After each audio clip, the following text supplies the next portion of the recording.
Lafia Solosoro, chères auditrices et auditeurs, je vous dis bonjour. Ils sont nombreux ces analystes qui perçoivent l'avènement de la COVID-19 comme une opportunité pour effectuer un virage économique et social sur le plan politique. Les équilibres internationaux sont ainsi fragilisés suite aux restrictions des mouvements internes et externes par les États. Les différentes mesures prises ont drastiquement fait chuter l'activité économique au point que le FMI prévoit une récession mondiale d'au moins 3% en 2020. Au Sahel, la lutte contre la COVID-19 passe devant celle du terrorisme, redistribuant ainsi les cartes des priorités dans cette région où vivent plus de 48 millions de personnes. Désormais, le Sahel n'a pas que le terrorisme comme l'ennemi numéro 1 à abattre. La COVID-19 passe devant et je laisse Hassan Yele, l'un des humoristes les plus célèbres du Tchad, vous raconter la suite.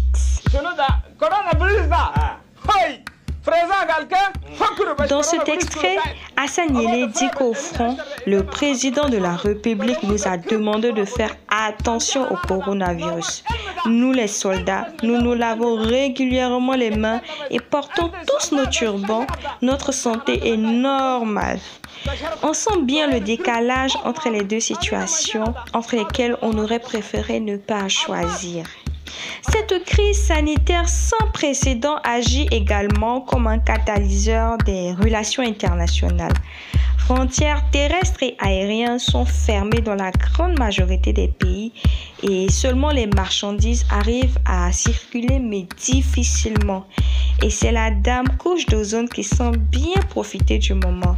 Encore une fois de plus, c'est le Sahel, comme la plupart des pays pauvres, qui souffre des conséquences du fait de son enclavement, son insécurité et son aridité.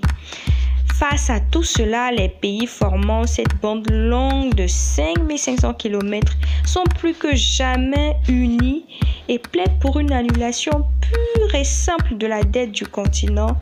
Rassurez-vous, chers auditeurs et auditrices, j'ai préparé un topo pour vous faire comprendre le mécanisme d'annulation des dettes. En réalité, ce n'est pas moi l'experte.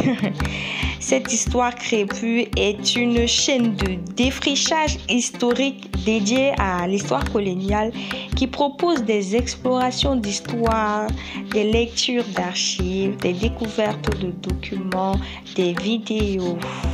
Salut et bienvenue sur la chaîne Histoire crépue. Aujourd'hui, on se demande comment annuler la dette de l'Afrique.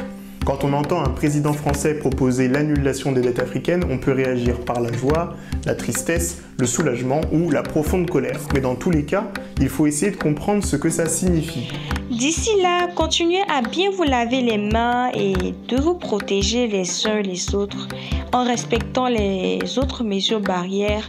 Au revoir et à la semaine prochaine.